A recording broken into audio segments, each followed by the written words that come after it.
Radha Radha Radha Radha.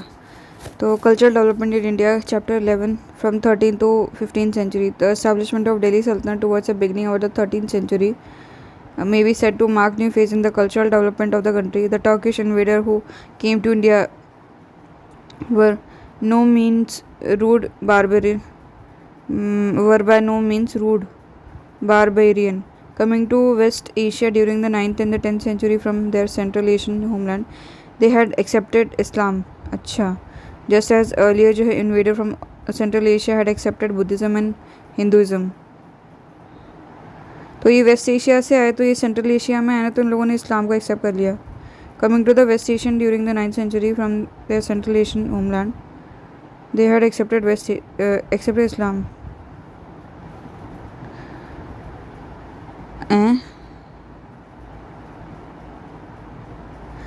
Sorry, central Asia से जो waste Asia आया तो उन लोगों ने इस्लाम को एक्सेप्ट कर लिया. ठीक है, just as the early invader from the central Asia had accepted. और जो सेंट्रल एशिया से आए, पहले वेस्ट एशिया, फिर उसके आगे सेंट्रल एशिया, फिर उसके बाद में इंडिया आ जाएगा. तो जब सेंट्रल एशिया से जो इंडिया में आए तो उन्हें बुद्धिज़्म हिंदुज़म जो है एक्सेप्ट कर लिया. दे हैड ऑल्सो जो assimilated rapidly to the culture of the area. ठीक है, the Arabo-Persian culture which had embraced the Islamic land from Morocco and Spain to Iran and its adjacent area was at the height of the time. Arabo-Persian culture जो है, तो ये कहाँ तक था? ये इस्लामिक लैंड में था, from Morocco and Spain to Iran, its adjacent areas. ठीक है, the people of the region had made brilliant contribution in the field of science, navigation, literature.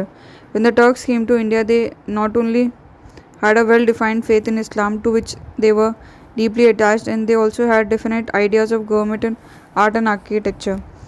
The interaction of the Turks with the Indians who held strong religious belief and had well-developed ideas of art, architecture, literature resulted in the long run in the development of a new enriched culture. But the process was so long one, with many ups and downs. The possibility of the mutual misunderstanding and strife is always present when two sides have strongly held views.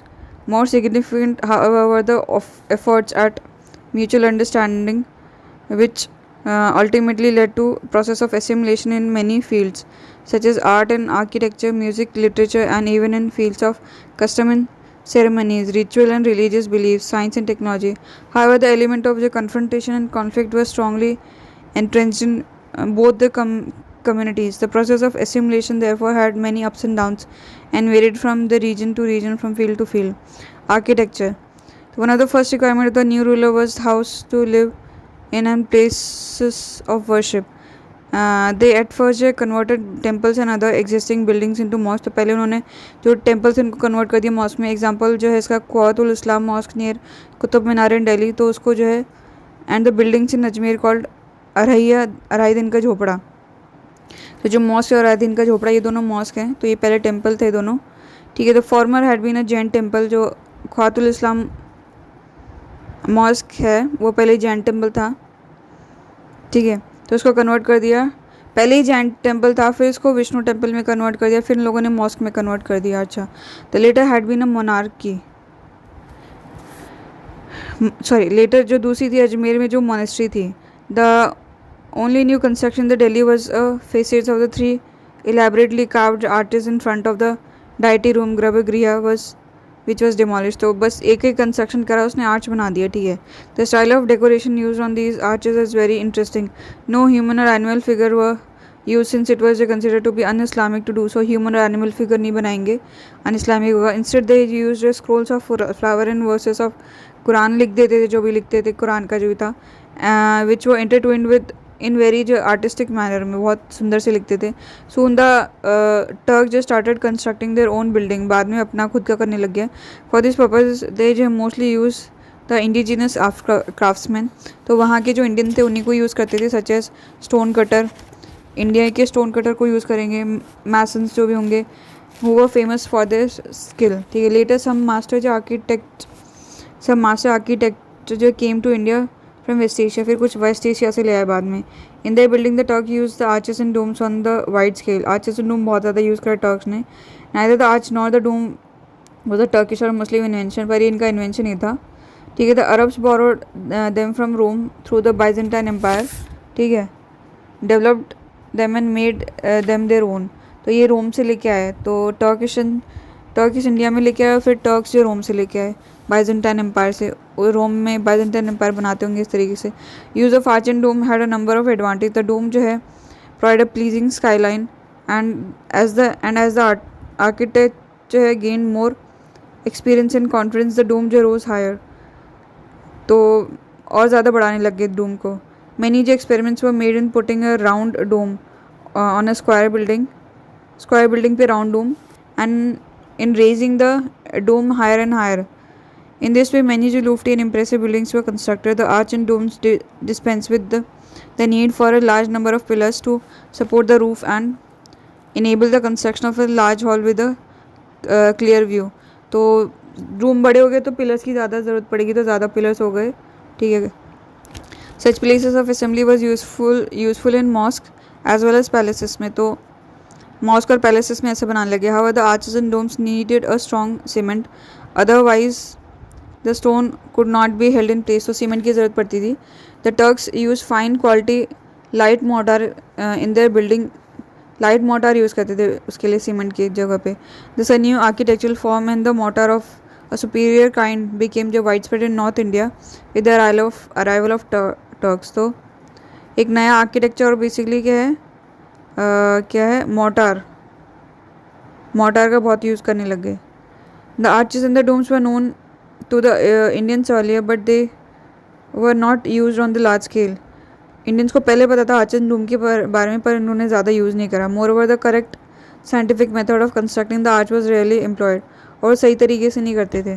The architectural device generally use by the Indians consisting of putting one stone over another, ठीक है, narrowing the gap till it could be covered by a coping stone or by putting a beam over a slab of the stone, ठीक है।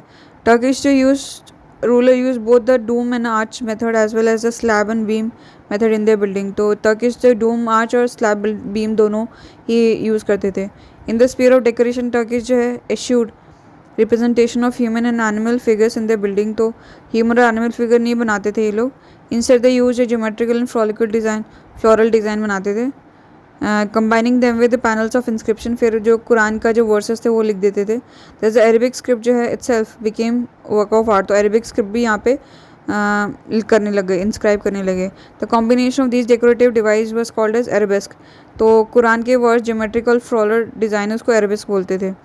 दे were freely जो borrowed Hindu motif such as bell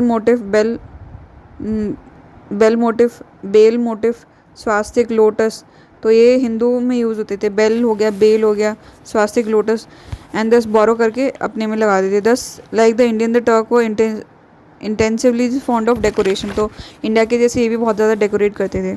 the skill of the Indian जो stone cutter was fully use for the purpose, तो Indian stone cutter काफ़ी skilled थे। The walls of the small tomb of the Iltutmish near the Qutub Minar Delhi was so intricately carved that hardly a square inch is left vacant. The Turk also add colour to the building by using red sandstone, तो red sandstone से बनाते थे। Yellow sandstone, marble were used in these buildings for decoration and to show off color of the red sandstone, ठीक है।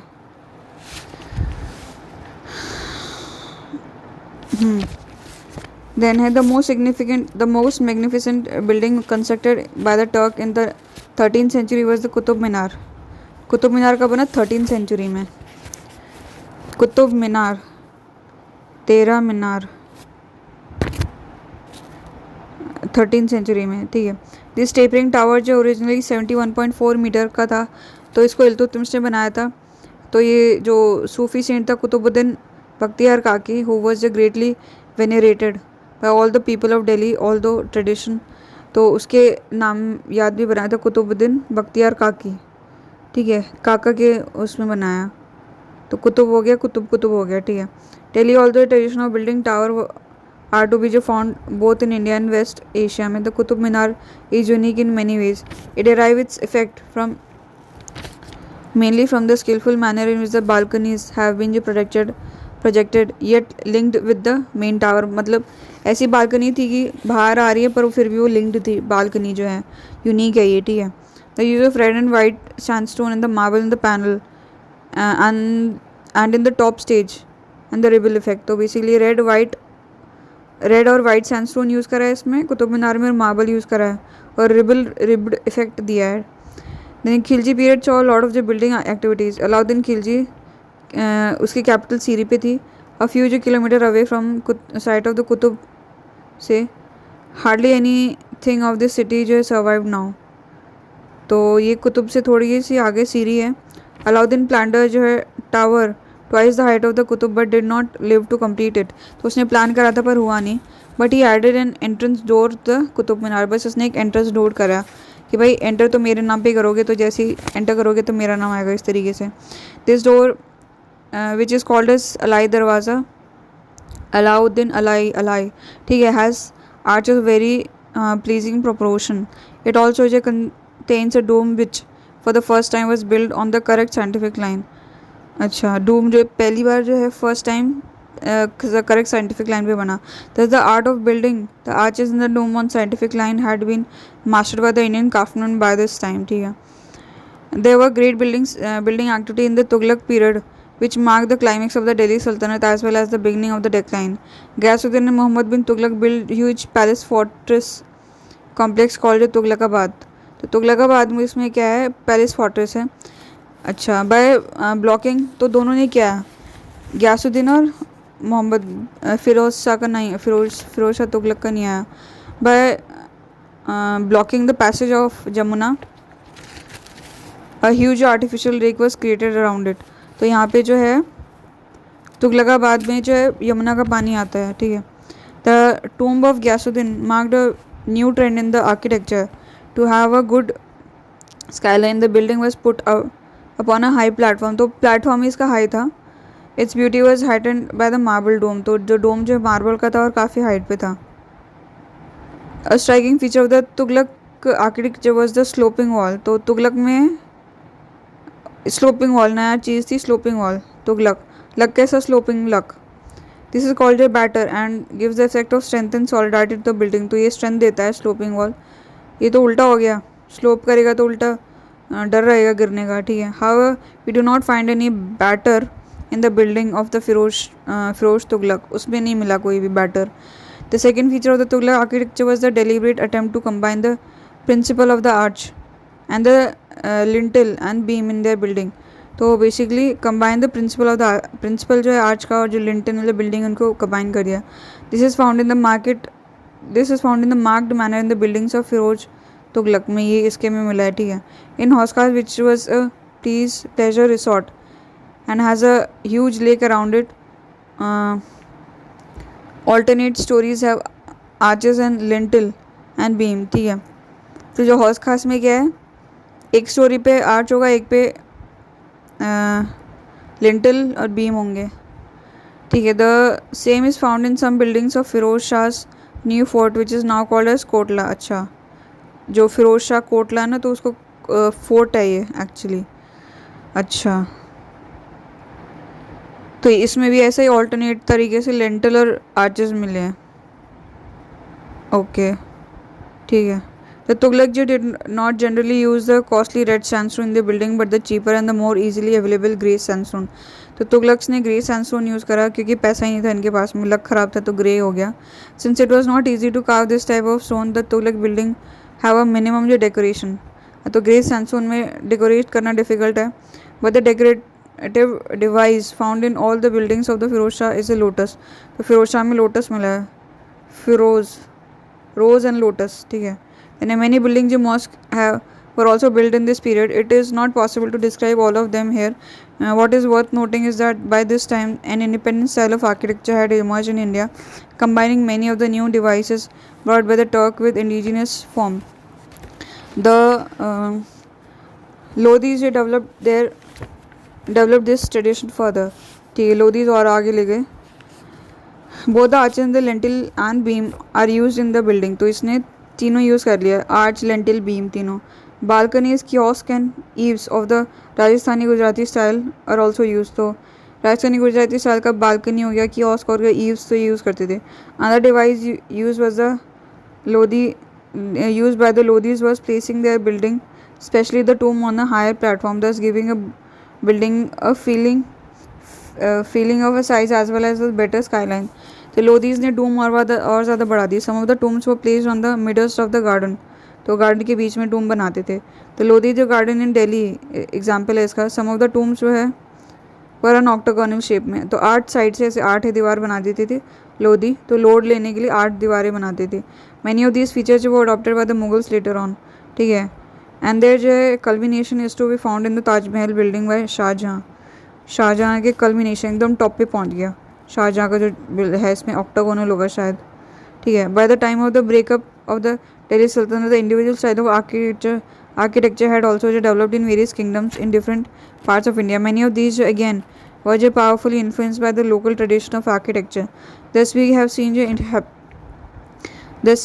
as we have seen happen in Bengal, Gujarat, Malwa, Deccan. Thus there was an outburst of building activities marked by growth of many style of architecture in different parts of the country. During the 14th and the 15th century, the style of architecture evolved in Delhi under the Tughlaq was thus carried forward and modified in various regional kingdoms में। तो regional kingdoms ने follow करा तुगलक्स ने जो भी करा था, ऐसा नहीं उन्होंने करके छोड़ दिया, ठीक है। रिलीजियस आइडियाज़ एंड बिलीफ, तो इस्लाम जो है was not strange in India when Turks establish their empire in north India. तो इस्लाम को पहले से पता था। Islam had been established in Sindh from 8th century and Punjab from the 10th century. तो सिंध में 8 में पहुँच गया, पंजाब में 10 में पहुँचा। Arab traveller had settle in Kerala between 8 से 10 सेंचुरीज। तो अरब केरला में आते थे सी रूट के थ्रू। तो ड्यूरिंग दिस पीरियड जो Arab traveller and the Sufis in travel in different parts of India. Al Biruni's book जो किताबुल हिंद, बरूनी ब्राउन, हिंद में कैसे मिलेंगे, ब्राउन ब्राउन मिलेंगे ना। Kitabul Hind and other writer जो had familiarise the learn section in West Asia about Hindu ideas and belief.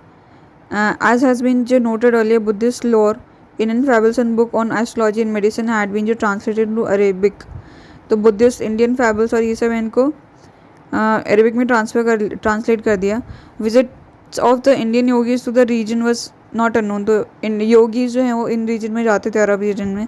The influence of Buddhism and वेदांतिक ideas in Islamic thinking has been a subject of considerable debate among the scholars. Remnant of the Buddhist monasteries, stupas, image of Buddha found in Afghanistan, part of Central Asia। तो Buddhist monasteries और स्तूपा जो है central Asia Afghanistan में मिले हैं, particularly along old trade route में, ठीक है।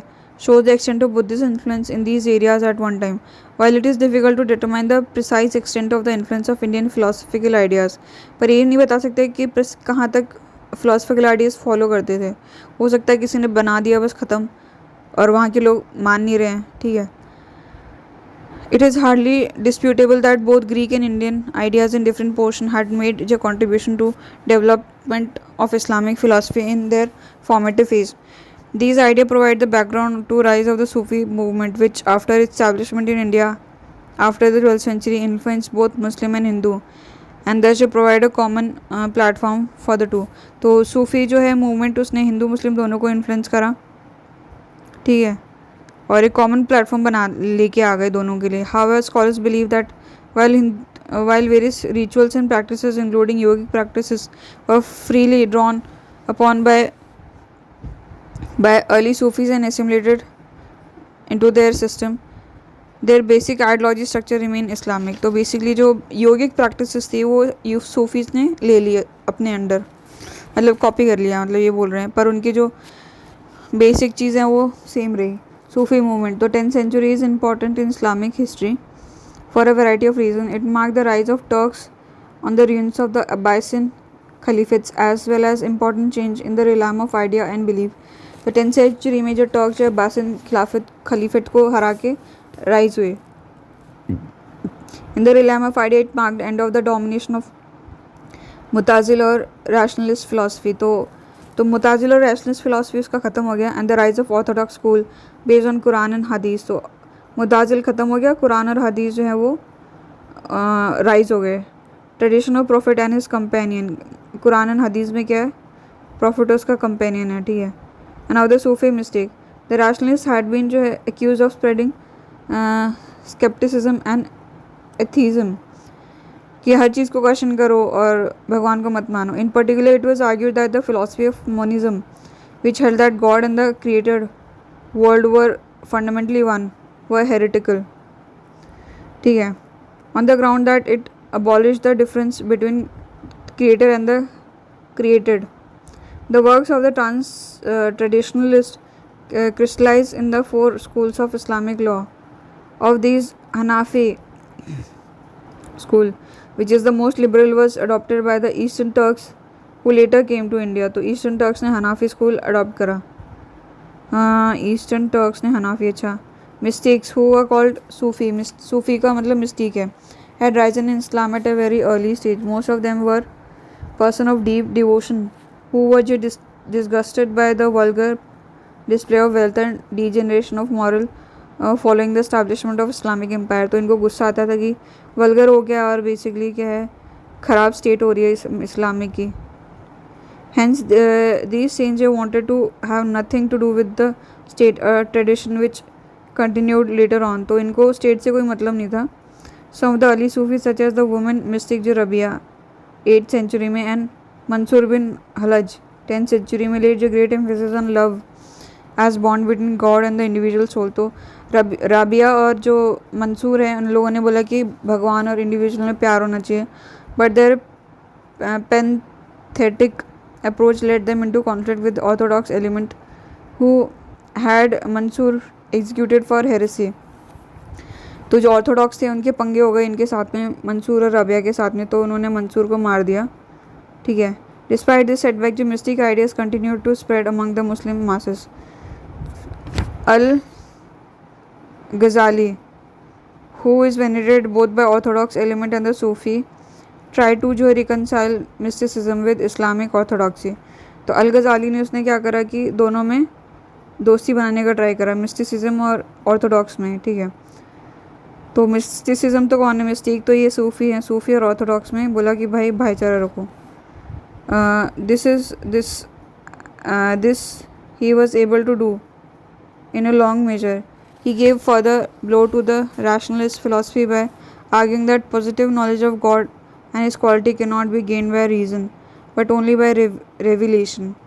Thus, the revealed book Quran was vital for a mystique. Around this time, जो सूफ़ी was organized in 12 orders और सिलसिला. तो सूफ़ी के 12 ऑर्डर थे. सिलसिला was generally led by a prominent mystic who lived in कानखा और hospice along with his disciple. तो हर एक सिलसिला का एक लीडर होगा और वो कानखा में रहता था. The link between the teacher और पीर एंड हिज डिसाइपल और मुरीद was a vital part of the Sufi system. तो टीचर और जो स्टूडेंट है उनमें लिंक रहता था. तो एवरी पीर नॉमिनेटेड सक्सेसर और वाली. सक्सेसर का मतलब वाली. ठीक है. ये इसका वाला है, ये इसकी वाली, तो मतलब सक्सेसर हो गया इसके बाद में. तो कैरी ऑन हिज वर्क. ठीक है. द मोनिस्टिक जो है organisation of Sufi and some of their practices such as penance, fasting, holding breath are sometimes traced to Buddhism and Hinduic yogic influence. ठीक है. तो इन लोगों ने हिंदू और बुद्धिस्ट प्रैक्टिस ले ली, जैसे फास्ट करना, सांस रोकना, ये सब. बुद्धिज़्म वॉज वाइडली जो prevalent in Central Asia before the advent of Islam. तो इस्लाम से पहले बुद्धिज़्म था सेंट्रल एशिया में. And the legend of Buddha as a saintly man has passed into Islamic legend. ठीक है. Yogis continue to visit West Asia even after advent of Islam and the yogic book जो Amrit Kund had been translated into Persia from Sanskrit. तो योगी जो है waste Asia में जाते थे इस्लाम आने के बाद में भी, और जो योगिक बुक कौन सी अमृत कुंड उसको ट्रांसलेट करा पर्शिया में. तो अमृत कुंड संस्कृत में लिखी तो उसको पर्शिया में ट्रांसलेट कर दिया. Thus Hindu and Buddhist practice and ritual seems to have been absorbed and assimilated by Sufis even before they came to India. तो इंडिया में आने से पहले ही जो हिंदू और बुद्धिस्ट प्रैक्टिसेस रिचुअल थी सूफीज़ ने एब्जॉर्व कर ली.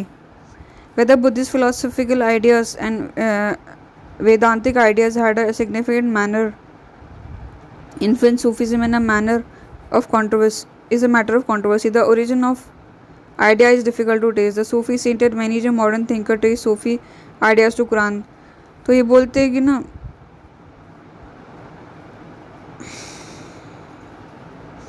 तो बुद्धिस्ट फिलॉसफी वेदांतिक जो इन्होंने सूफ़ी को इस्लाम कराते हैं मतलब कॉन्ट्रोवर्सी बोल रहे, तो काफ़ी बोलते हैं कि जो सूफ़ी जो है वो कुरान से उन लोगों ने प्रैक्टिसेस लिए हैं. What is important to note here is that irrespective of the origin, there were many similarities in the idea of Sufi and the Hindu yogic mystic and about the nature and relationship of God, soul and matter. तो काफ़ी similarities थी सूफी और हिंदू में about nature and relationship of God, soul, matter. This provide a basis for mutual toleration and understanding. ठीक है. The human spirit of Sufi is well expressed by Sanai, a leading Persian poet of the time. Then a faith and indifferently both are galloping on the way towards him and are exclaiming, he is one, none share his kingdom. The Sufi order are broadly divided into two. Bashara followed the Islamic law Shara and Beshara, that is not bound by it. तो बशारा जो follow कर रहे हैं, बेशारा जो नहीं follow करे. Both type जो order जो प्रिवेल इंडिया दोनों में थे, इंडिया में दोनों थे. लेटर जो है being followed more by wandering saints. तो जो बेशारा हैं वो ज़्यादा फॉलो हो रहा था इंडिया में, जो वैंडरिंग करते थे. Although these saints did not establish an order, some of them became figure of popular veneration often for Muslim and Hindu alike. तो दोनों ही मतलब रिस्पेक्ट करते थे, हिंदू मुस्लिम दोनों ही सेंट्स की रिस्पेक्ट करते थे. चिश्तियन सोहरवर्दी सिलसिला of the Bashara movement, only two जो acquired significant influence and followed in North India during the 13th and the 14th century. These were Chishti and Suharwardi. तो बाशारा मतलब जो शारा मतलब इस्लामिक लॉ को फॉलो करे, इसमें दो इंपॉर्टेंट थे, चिश्ती और सुहरवर्दी. चिश्ती जो है order was established in India by Khwaja Moinuddin Chishti, who came to India around 1192. Shortly after the defeat and death of the Prithviraj Chauhan. After staying for some time in Lahore and Delhi, he finally shifted to Ajmer, which was an important political center and already had a sizable Muslim population. No authentic record of his activity is available. He did not write any book, but his fame rose, it seemed, with the fame of his successor. Along the disciple of the Sheikh Moinuddin वर बख्तियार काकी. तो इसका disciple चेला कौन था शेख मोइनुद्दीन का? बख्तियार काकी. And his disciple Fariduddin Ganje Shakar. Fariduddin confined his activities to Hansi and Ajodhan Haryana में and Punjab में रिस्पेक्टिवली हैं.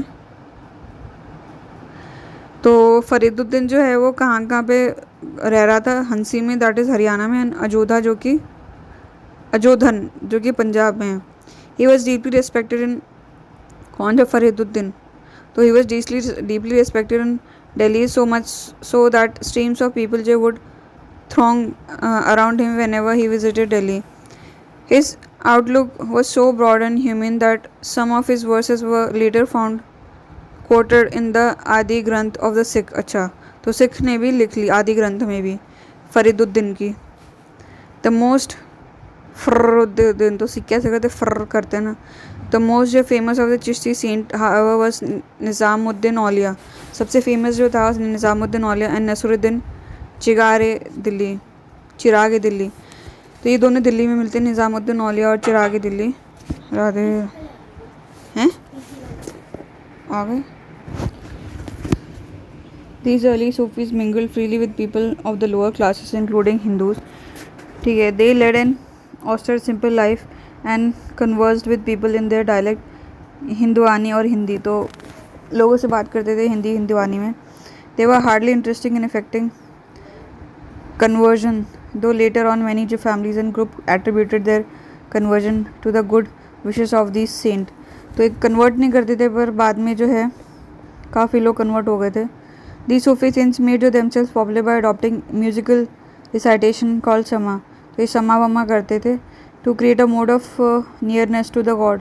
समा मतलब भगवान के पास है. Moreover, they often जो है choose Hindi verses for the purpose, since they could make a greater impact on their listeners. तो हिंदी में समा करते थे. निज़ामुद्दीन औलिया जो adopted yogic breathing exercise so much so that the yogis called him a सिद्ध और perfect. तो निज़ामुद्दीन औलिया ब्रीदिंग प्रैक्टिस करते थे, उसको सिद्ध या फिर योगी बोलते थे, परफेक्ट बोलते थे, सिद्ध मतलब perfect. After the death of Nasiruddin Chirag Delhi in the middle of the 14th century, the Chishti did not have a commanding figure in Delhi. As a result, Chishti saints disappeared and extended their message to the eastern and southern part of India. तो दिल्ली से ये मर गया तो दिल्ली में कोई था नहीं, तो फिर ये साउथ और ईस्ट में चले गए। द सोहरवर्दी ऑर्डर जो entered in India at about same time, तो उसी टाइम पे सोहरवर्दी भी आए, ठीक है। तो कौन से, तो चिश्ती और सोहरवर्दी, तो अभी चिश्ती की बात हो रही है, अब सोहरवर्दी की बात है। सोहरवर्दी इसी टाइम पे आए, ठीक है, same time as a Chishti, but Chishti के टाइम पे आए सोहरवर्दी भी, but its activities were confined largely to Punjab and Multan, तो ये वहाँ पे कन्फाइंड थे पंजाब मुल्तान में। Most well known saint of the order was the Shaikh Shihabuddin Suhrawardi and Hamiduddin Nagauri. तो ये कौन सा, शेख शिहाबुद्दीन सोहरवर्दी एंड हामिदुद्दीन नागौरी ये थे। Unlike the Chishti, the Suhrawardi Saint जो did not believe in leading a life of poverty. तो सोहरवर्दी जो थे अच्छा खासा पैसा वैसे होते थे इनके पास में, चिश्ती जो थे कि हम तो पुअर रह के रहेंगे। They accepted service of the state and some of them जो है held important post in ecclesiastical department में, एसएलएसियास्टिकल। तो सुहरवर्दी जो सुअर जैसे थे, ये लोग पैसे में रहते थे, ठीक है। The Chishtis on the other hand prefer to keep aloof from the state politics and shunned the company of ruler and noble. Nevertheless, both helped the ruler in their own way by creating a climate of opinion which people जो belonging to different sects and religion could believe in peace and harmony. पर दोनों एक अपने अपने तरीके से ruler को help करते थे। द भक्ति मूवमेंट, तो भक्ति मूवमेंट जो है विच stressed mystical union of the individual with God had been जो है worked in India long before the arrival of the Turks.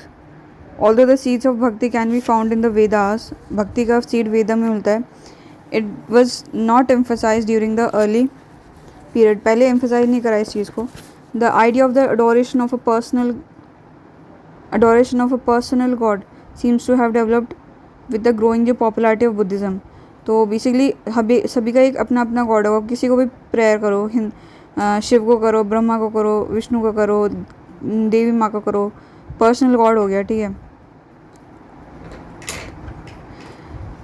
Then during the early centuries of the Christian era, under Mahayana Buddhism, the Buddha began to be worshipped in his gracious अवलौकिता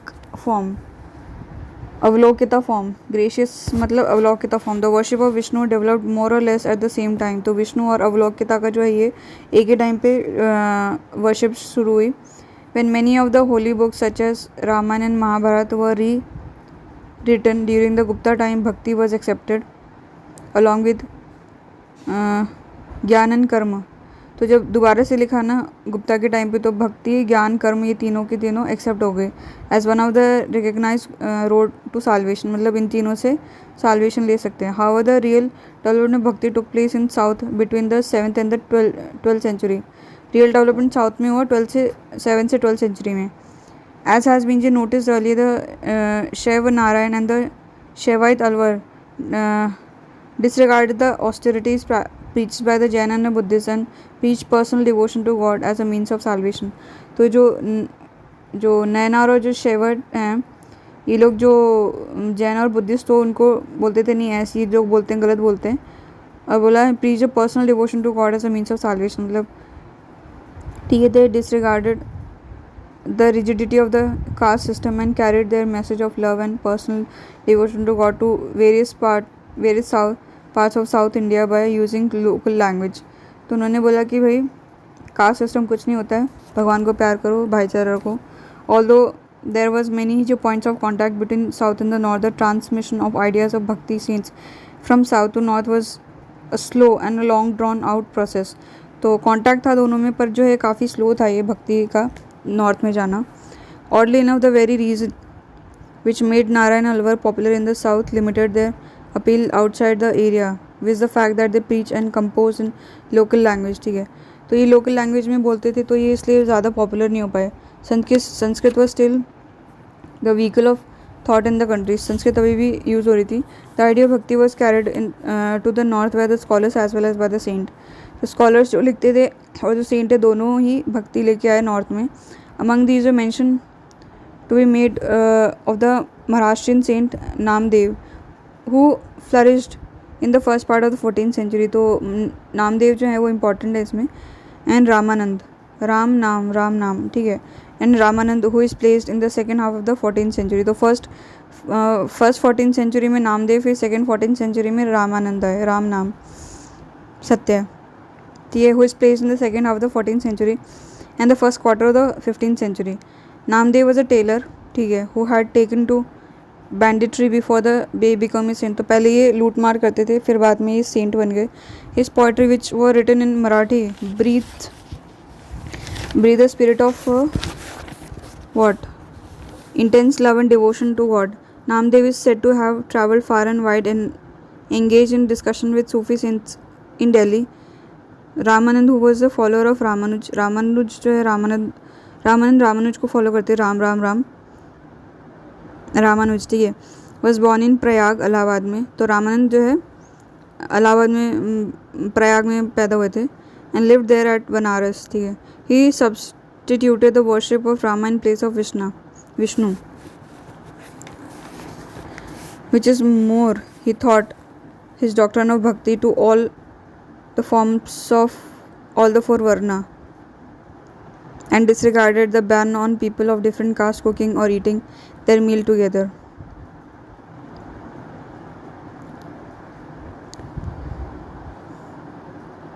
तो विष्णु की जगह उन्होंने बोला कि राम जी की पूजा करो, ठीक है. तो he enrolled disciple from all the caste. तो सारे कास्ट से इनके शिष्य होते थे, including lower caste. That's basically his disciple include Ravidas. अच्छा, तो रामानुज के शिष्य रामानंद के थे Ravidas, who was a cobbler by caste. Kabir, Ravidas, Kabir, Sena, Sadhana, तो ये सारे जो रामानंद के शिष्य थे. तो रविदास जो कॉबलर थे बाय कास्ट, एंड कबीर जो कि वीवर थे, सीना जो कि बार्बर थे, सीने में से बाल काटते थे ये, ठीक है. कबीर जो वीवर थे, कवि वी. देन है साधना एक बूचर थे.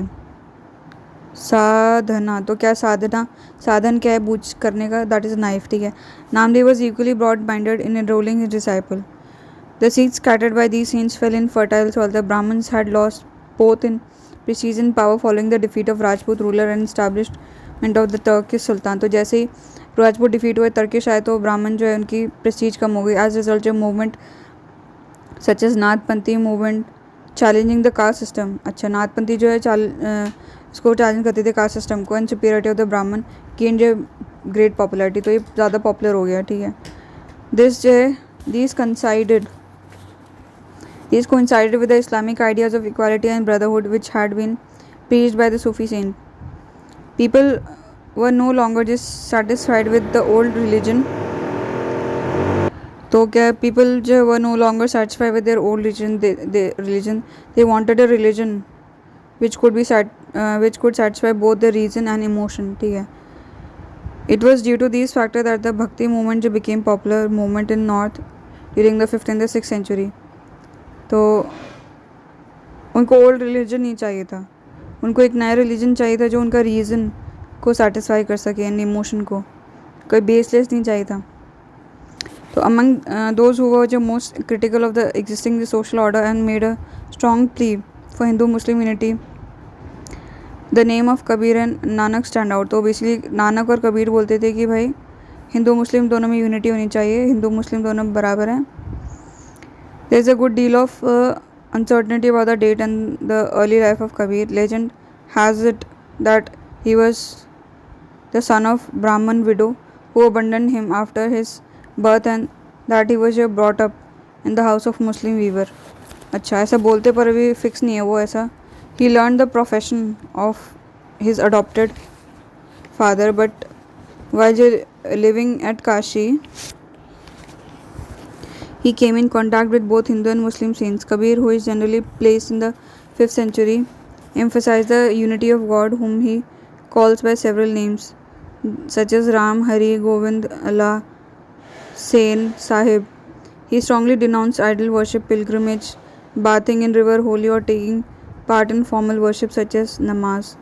तो ये सब बोलते थे ये सब मत करो, ठीक है. Nor did he consider it necessary. Radha Radha. हाँ. Nor did he consider it necessary to abandon the life of normal household for the sake of saintly life.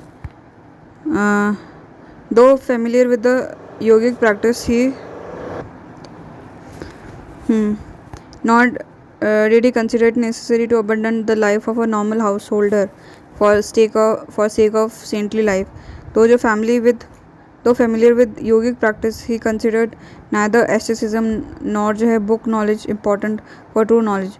As modern historian Dr. Tara Chand says, the mission of Kabir was to preach a religion of love, which would unite all castes and creed. He rejected those features of Hinduism and Islam which were against this spirit and which were of no importance for the real spiritual welfare of the individual. Kabir strongly denounced the caste system, especially the practice of untouchability, and emphasized the fundamental unity of man. He upheld the fundamental unity of man and was opposed to all kinds of discrimination between human beings, whether on the basis of caste, religion, race, family, or wealth. His sympathies were dedicatedly with the poor men with whom he identified himself. However, he was not a social reformer.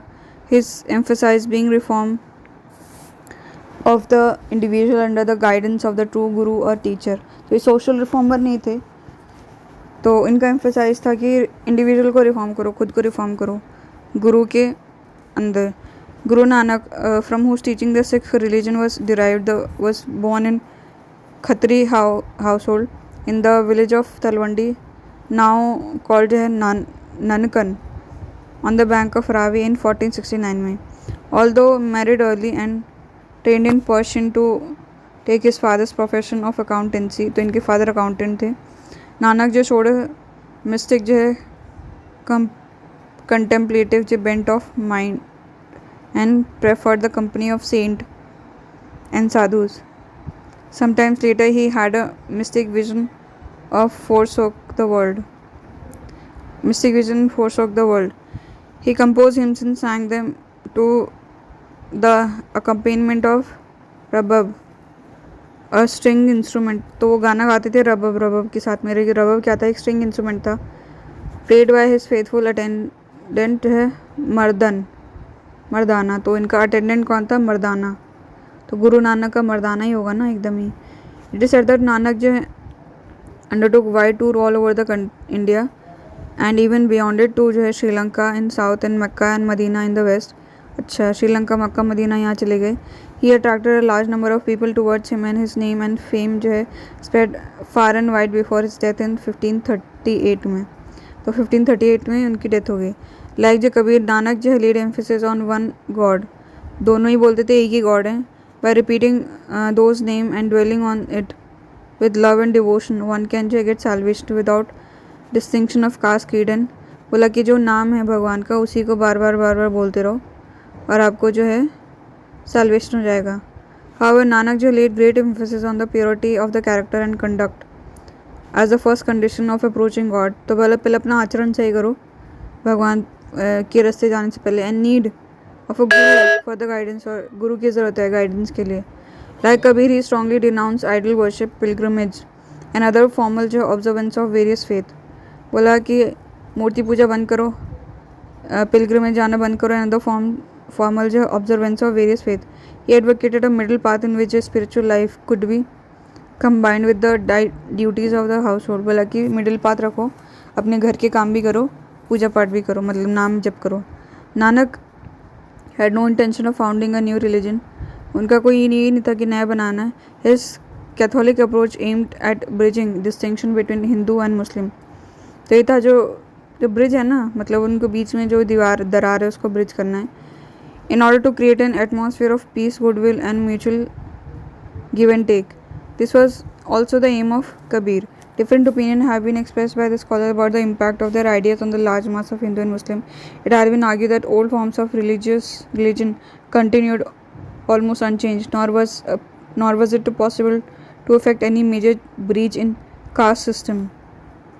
ठीक है. Also in course of time, the ideas of Nanak gave birth to new creed, Sikhism, and follower of the Kabir shrank into sect, कबीरपंथीज. ठीक है. तो कबीर के जो follower हैं कबीरपंथी माने जाएंगे. The importance of the mission of Kabir and Nanak should how be assessed from a broader point of view. They created a climate of opinion which continued to work through the succeeding centuries. तो बोला कि opinion रखो भाई, opinion रखो, हर चीज़ का अपना जो भी आपकी सोच रखो. It is well known that the religious ideas and policies of Akbar reflected in a remarkable manner. Religious ideas and policies of Akbar reflected in a remarkable manner the fundamental teaching of these two. तो अकबर की जो भी policies हैं वो इन दोनों के पे बहुत ज़्यादा बेस्ड हैं. Nor was Akbar alone in pursuing these policy. He was have seen in earlier chapter. अरे यार, rather. However, it was hardly to be expected that orthodox element in the two religion, Hindu and Islam, would just surrender without a fight. As well as we shall see, the orthodox element must have behind the defense of old faith, which was redefined to meet the new challenge. तो orthodox थे वो, इनका मतलब गुस्सा हो रहे थे. The struggle between the two broad trend, one liberal and non-sectarian, another orthodox and traditional, was at the heart of the intellectual and religious controversies during the 6th and the 17th and 18th century. It is this continuing struggle, 16th, 17th, 18th century, continuous struggle which shows that the impact of ideas and concept put forward by Kabir, Nanak and other for the same way of thinking was by no means insignificant. The Vaishnavite movement, apart from the non-sectarian movement led by Kabir and Nanak, the Bhakti movement in North India developed around the worship of Ram and Krishna, two of the incarnation of the god Vishnu. The childhood escape of the boy, escapades of the boy Krishna and his dalliance with the milk maids of Gokul, especially with Radha, became theme of the remarkable series of saint poets who lived and preached during the 15th and 16th century. They used the love between Radha and Krishna in an allegorical manner to depict the relation of the love in its various aspects of the individual soul with supreme soul. Like the early Sufis, Chaitanya popularized musical gathering or kirtan as a special form of mystic experience in which the outside world had disappeared by dwelling on the God's name. तो मतलब चैतन्य है ना, तो चैतन्य चिल्लाते रहो, चा चा चा चा चा चा चा चा चा करते रहो कीर्तन में भगवान का नाम लेके. ठीक है. According to Chaitanya, जो worship consists of love and devotion and song and dance, which produce a state of ecstasy in which the presence of God, with whom he called Hari, could be realized. Such a worship could be carried out by all, irrespective of caste and creed. The writing of Narsi Mehta in Gujarat, of Meera in Rajasthan, of Surdas in Uttar Pradesh, of Chaitanya in Bengal and Orissa reached extraordinary heights of lyrical fervor and of love which transcend all boundaries. So, Narsi Mehta, Meera, Surdas, Chaitanya, including those of caste and creed. These scenes were prepared to welcome into their fold everyone irrespective of caste and creed. This is seen most clearly in the life of Chaitanya. Born and schooled in Nadia, which was the center of Vedantic rationalism, Chaitanya's tenor of life was changed when he visited Gaya at the age of 22 and was initiated into Krishna cult by the recluse. He became a God intoxicated devotee who incessantly uttered the name of Krishna. Chaitanya is said to have traveled all over India, including Vrindavan, when he revived the Krishna cult. But most of his time was spent at Gaya. He exerted an extraordinary influence, particularly in the eastern part of India, and attracted a wide following, including some Muslim and people from low caste. अच्छा, मुस्लिम भी इनके follower थे. He did not reject the scriptures of or idol worship, though he cannot be classified as a traditionalist. तो उन्होंने scriptures और idol worship को क्या बोलते हैं, रिजेक्ट नहीं करा, पर इनको ट्रेडिशनलिस्ट भी नहीं बोल सकते. All the saint poets जो है mentioned above remain within the broader framework of Hinduism. These philosophical beliefs were a brand of Vedantic Monism, which emphasized the fundamental unity of God and created world. तो वेदांतिक monism जो है वो इन्हीं पे based है. ये जो इन लोगों ने जो भी ऊपर मीरा जी हैं, नरसिंह मेहता जी, सूरदास जी, तो इनके जो प्रिंसिपल उन्हीं पे बेस्ड है Vedantic monism. The Vedantic philosophy had been जो propounded by number of thinkers, but the one who probably influenced the saint poet most was Vallabha, a Telang Brahmin who lived in the last of the 15th and early part of the 16th century. The approach of these saints poet was broadly humanistic. They emphasized the broadest human sentiment, the sentiment of love, beauty in all their forms. Like the other non-sectarian, they were not able to make an effective breach in the caste system. तो ये caste system नहीं तोड़ पाए. However, they softened its rigor and built a platform for unity which could be apprehended by a wider section. The basic concept of the saint poet were reciprocated to a remarkable degree by Sufi poets, saints of the period. During the 5th century, the monistic idea of the great Arab philosopher Ibn Arabi became popular among broad section in India. तो Ibn Arabi जो है वो famous हो गया.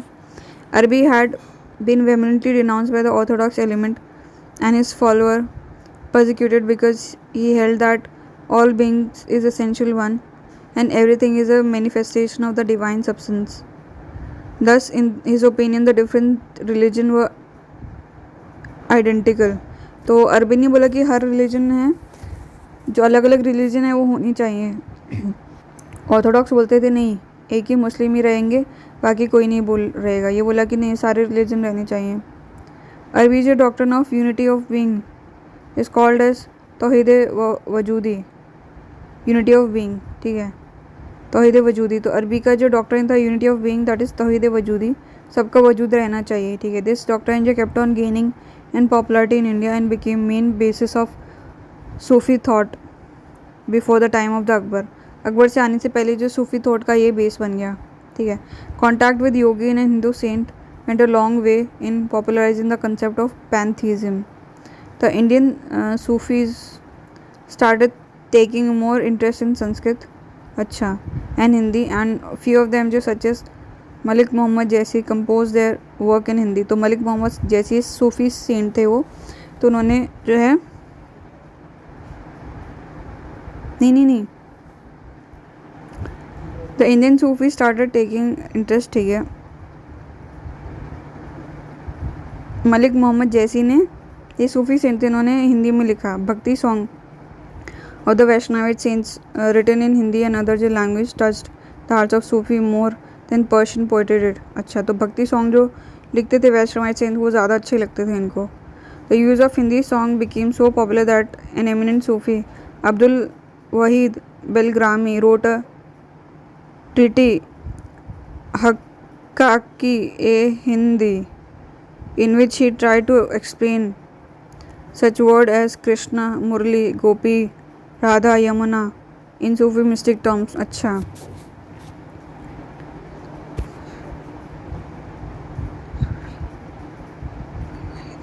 अब्दुल वाहिद बेलग्रामी जो है, bell, तो कृष्णा क्या है, बैल चराते थे. तो रोड जो ट्रीटिस हकीक ए हिंदी, हिंदी में जो है ये सारे उन्होंने बताया. बैल हिंदी, ठीक है, बैल हिंदी समझता है. During the 15th and the early part of the 16th century, the Bhakti and Sufi saint had worked out in a remarkable manner a common platform on which people belonging to various sects and creed could meet and understand each other. This was essential background to the idea of Akbar and his concept of Tawhid and unity of all. तो ये background था जो अकबर का था, तो इसी पे background था ये. unity of all religion, literature and fine art. So Sanskrit literature. Sanskrit continued to be a vehicle for higher thought and medium for literature during the period under review. In fact, production of work in Sanskrit in different branches was immense and perhaps greater than in preceding period. तो इस time पे बहुत ही ज़्यादा संस्कृत में लिखा गया. Following the great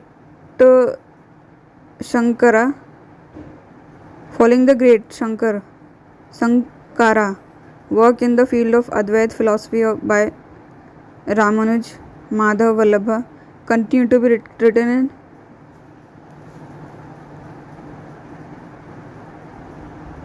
तो Sankar, then Advait,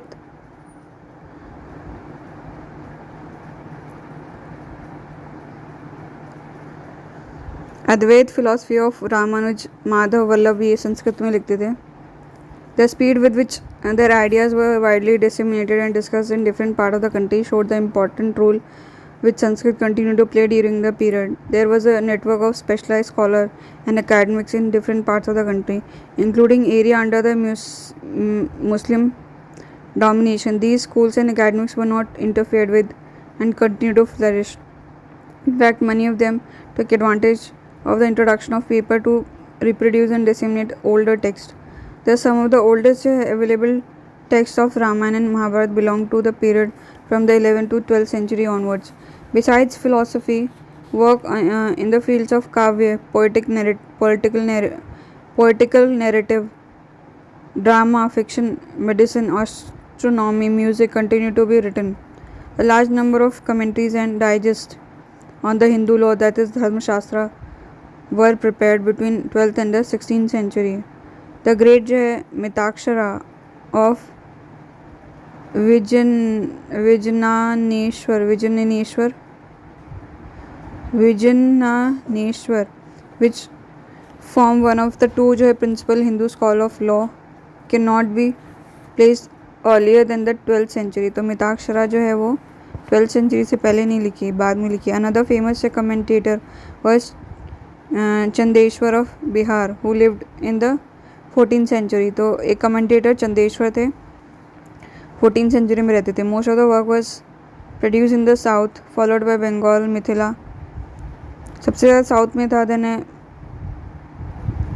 Bengal, फिर Mithila and western India under the patronage of Hindu ruler. The Jain too contributed to the growth of Sanskrit. ठीक है. Then Hemchandra Suri was most eminent of these. Hemchandra Suri ने लिखा संस्कृत में. ऑडली इनफ दीज वर्क जो largely ignore the pressure of presence of ignore the presence of Muslim in the country. Little attempt was made to translate Islamic or Persian literature into Sanskrit. तो इनको कम translate करा है संस्कृत में. Possibly the only exception was the translation of love story of Yusuf and Zulaikha written in by the famous poet Jami. बस यही translate करा है संस्कृत में, बाकी नहीं करा. यूसुफ और जुलेखा जो है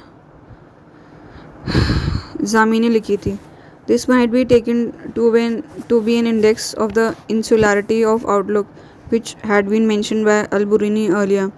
Refusal to face the existing reality may be one reason why which the writer of the period is repetitive and lack fresh insight or originality. Arabic and Persian literature. Although the greatest amount of literature produced by Muslim was in Arabic, which was the language of the Prophet and was used as a language of literature from Spain to Baghdad, and Turk who came to India were deeply influenced by the Persian language, which was become the literary and administrative language of the Central Asia from 10th century onwards. तो profit Arabic बोलते थे और इसको Spain में Baghdad में Turk में बोलते थे, स्पेन और बगदाद में बोलते थे. तो टर्क जो इंडिया में आए तो वो पर्शियन लैंग्वेज से काफ़ी इन्फ्लुएंस हो गए. ठीक है. इंडिया में use of the Arabic remain जो largely confined to narrow circles of Islamic scholars. तो इस्लामिक स्कॉलर ही बोलते थे एंड फिलोसफर्स ही अरेबिक में बात करते थे. मोस्ट ऑफ द ओरिजिनल जो literature on the subject being written in Arabic. A few work of the science and astrology were also translated into Arabic. In course of time, digests of Islamic law were prepared in Persian with the help of Indian scholar. The most well known of these were prepared in of Firoz Tughlaq. But the Arabic digests continued to be prepared, the most famous of these being the Fatwa-e-Alamgir or Digest of Laws, prepared by a group of jurists in the reign of Aurangzeb. तो Arabic में लिखी है फतवाए आलमगीर, किसने? औरंगजेब के उसमें time में लिखी है ये. With the arrival of Turks in India during the 10th century a new language of Persian was introduced in country. तो टर्क आए तो पर्शियन लिया अपने साथ में. There was a resurgence of the Persian language in Iran and Central Asia from 10th century onwards, and some greatest poet of the Persian language such as Firdausi and Sadi. तो ये Persian language के poet थे, Firdausi and सादी. फर सादी, Persia सादी, स दोनों आ गया. Lived and composed their work between 10th and the 14th century. From beginning, the Turks adopted Persian as the language of literature and administration in the country. तो Turks Persia ही बोलते थे, administration भी Persian में ही करते थे. Thus Lahore जो emerge as first centre for cultivation of Persian language. तो सबसे पहला लाहौर में पर्शियन पहुंची. Although the work of only few of these earlier writer of the Persian in India have survived, we find in the writing of some of them such as Masood Saad Salman. Masood साद सलमान ने कुछ लिखा है, a sense of attachment of love for Lahore. However the most notable Persian writer of the period was Aamir Khusro. अच्छा, ये Persia में लिखते थे. Born in 1252 में at Patiali near Badaun in western Uttar Pradesh. अच्छा, ये यहाँ का ही था. Amir Khusrau ji took pride in being an Indian. अच्छा, he says I have praised India for two reasons. First, because India is the land of my birth and our country. Love for the country is an important obligation. Hindustan is like heaven. Its climate is better than that of Khurasan. It is green and full of flowers all the year round. The Brahmin here are as learned as Aristotle, and there are many scholars in various fields.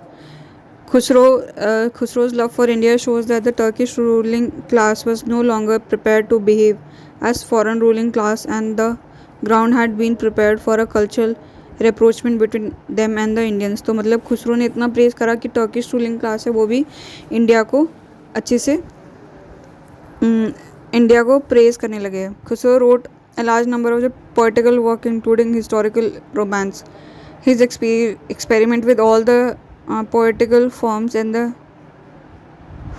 created a new style of Persian which came to be called as शबक-ए-हिंदी और style of India. तो इसने लिखी शबक-ए-हिंदी, खुसरो ने लिखी.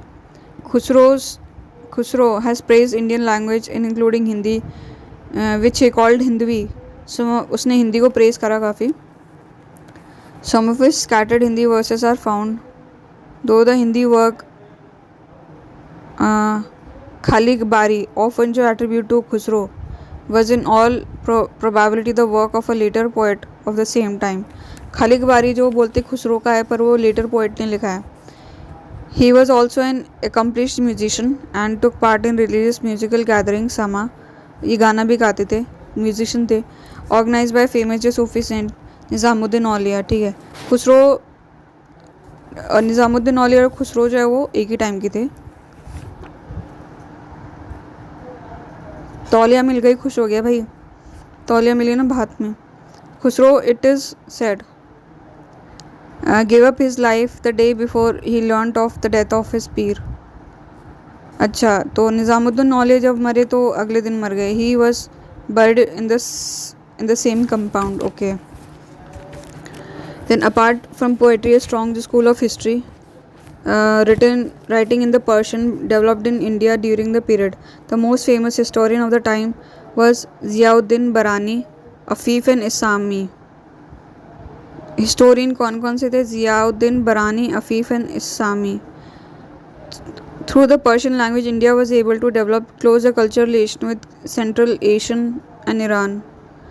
In course of time, Persia became not only language of administration and diplomacy but also language of upper class and their dependents. At first in North India and later of the entire country, with expansion of Delhi Sultanate to the south and establishment of Muslim kingdom in the different part of the country.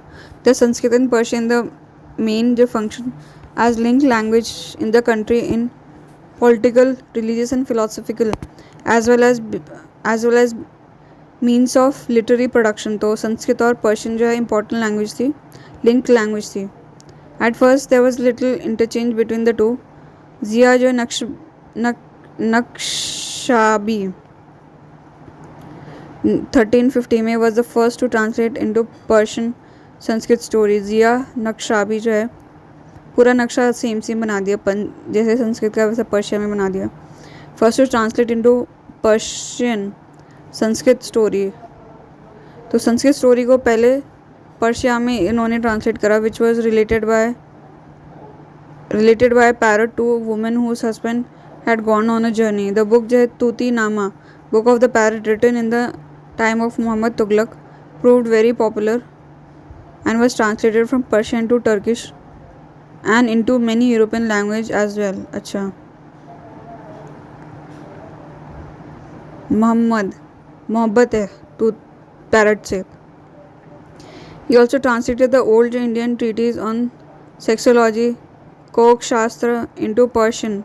Later in the time of Firoz Shah, Sanskrit book on medicine and music were translated into Persian. Sultan Zian-ul Abidin of Kashmir had the famous historical work Ratnagiri, अच्छा, and Mahabharata translated into Persian. Zianul Abidin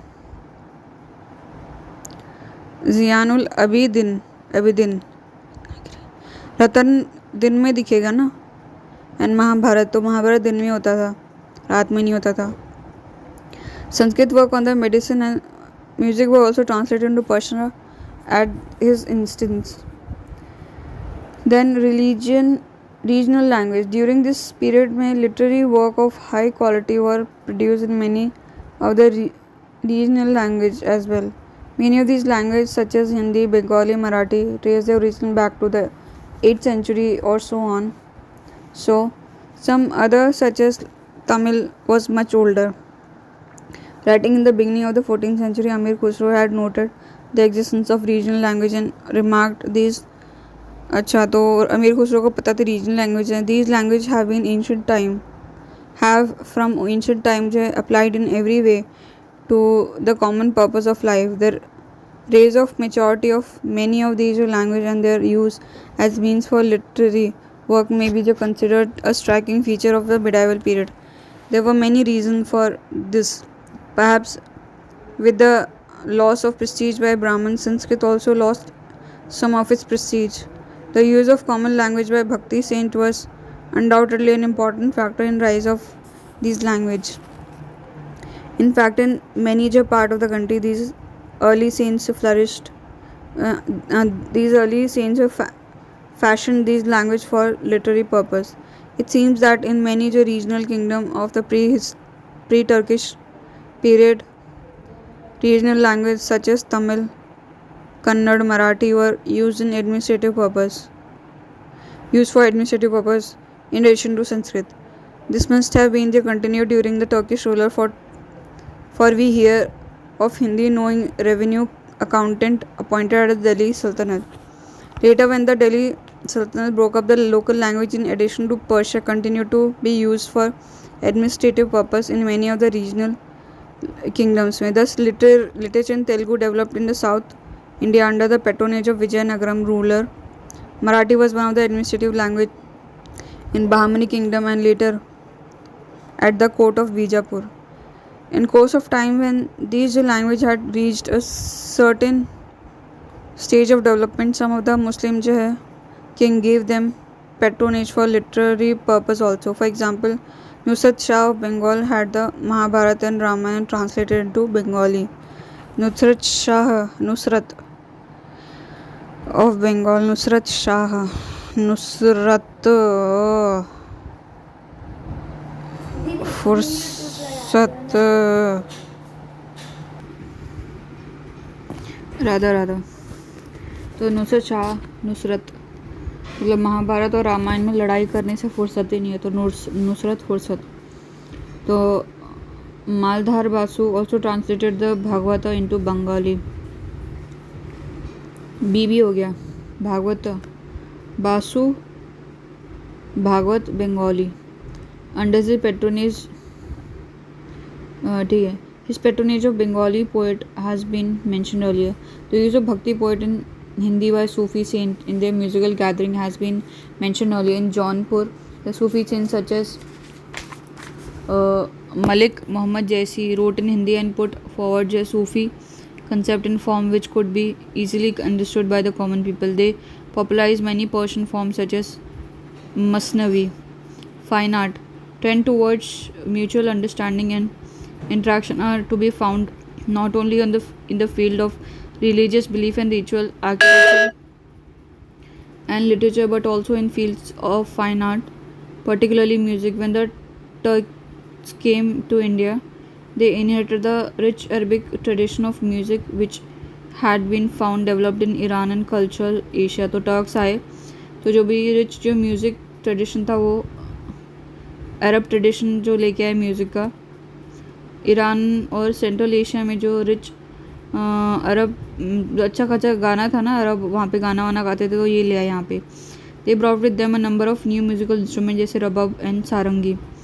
अच्छा रबब सारंगी र र र र र र र र र र र र तो new musical modern regulations ये सब लेके आए.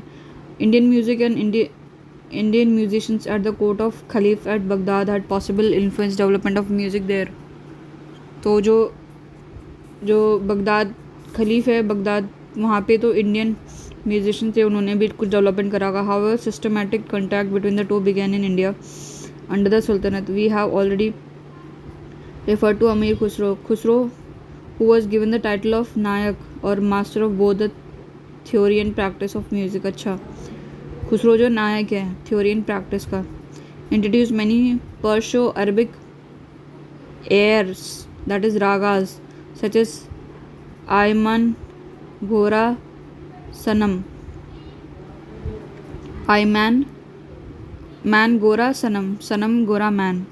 He is credited with having जो invented the sitar. अच्छा तार अमीर खुसरो, इनके तार होते हैं सितार.